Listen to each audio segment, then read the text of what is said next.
How to be more persuasive. Persuasion. Do you think that it's positive or that it's negative? Some people see persuasion as negative or manipulative, but here we're going to talk about persuasion in a positive way. It could be, I want someone to consider something, or I want to give someone information so they can make the best decision possible. When you think about persuasion, it's really not about forcing somebody else to do something. It's about showing someone information that they might not have known, or maybe they didn't realize, even though it may be obvious to you. There are three easy steps to persuasion. Number one, prepare. Number two, inform. And number three, make it easy. We're going to go through each one. First of all, in preparation, you have to decide what do you want specifically. I want my boss to think something. I want my friend to do something. So you want to be really clear before you get started. You also want to be clear about what's in it for them from their point of view. What will they get if they say yes?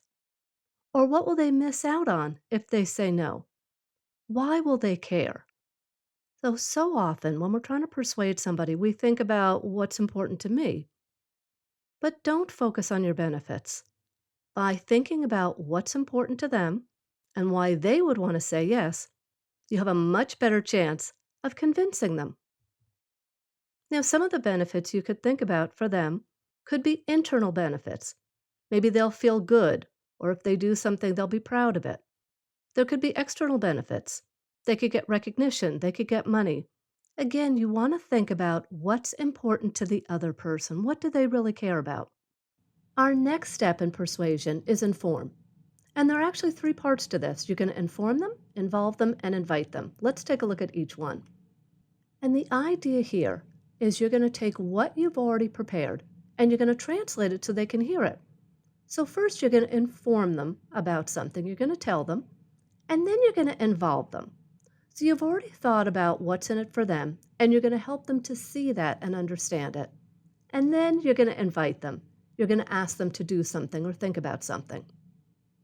Let's take a look at involve a little bit more, because involving is about helping them to see how they will feel when they say yes or when they say no. One way to do this is to tell a short story about you. You could say, initially when I thought about this, I wasn't sure, but then I learned such and such and such. Or you can tell them a short story about somebody they admire. And I do want to emphasize short. These need to be quick. The strongest thing you can do, though, is remind them of a story about themselves. Remember last year when you said this and this and this, and you decided to do that? When you can remind them of a story about themselves, they can connect to those feelings, hopefully positive, or there might be a story about negative feelings. Remember when you didn't do something and you were disappointed in that? Whatever it is, you're trying to help them connect to some feelings that will help move them forward. Let's use a quick example. So let's say you want to go out to dinner at a new restaurant. So inform, you're going to let them know there's a great new restaurant. Involve, you're going to remind them, remember how much you like that other new restaurant we tried. And they're going to think, yeah, I really did like that. And then invite, do you want to go out on Friday? That's a very simple example, but it included all of those parts. Now let's take a look at the last part. Make it easy for them to say yes. Sometimes people get confused or get caught up if there are too many options. So it can be really helpful to give people just a simple choice or maybe just two simple choices. Or let them know that you'll help them with it. So for example, you could say, how about tomorrow? I'll make the reservation. When we're thinking about the dinner example. So all they have to do is say yes. They don't have to do any work there. That could make it easy for them to say yes.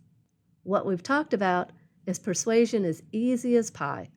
You want to prepare, know what you want, and how to say it so the other person can hear it. And inform them. Help them to see the benefits and connect with feelings around those benefits. And make it easy for them to say yes. How are you going to use this? Think about something simple, something easy that you want to persuade somebody to do or think about, and test it out. Thanks for joining this bonus session. For more information and more details and more examples, you can take the Udemy class, Be More Persuasive, 3 Simple Steps to Increase Persuasion. Thanks so much for joining today.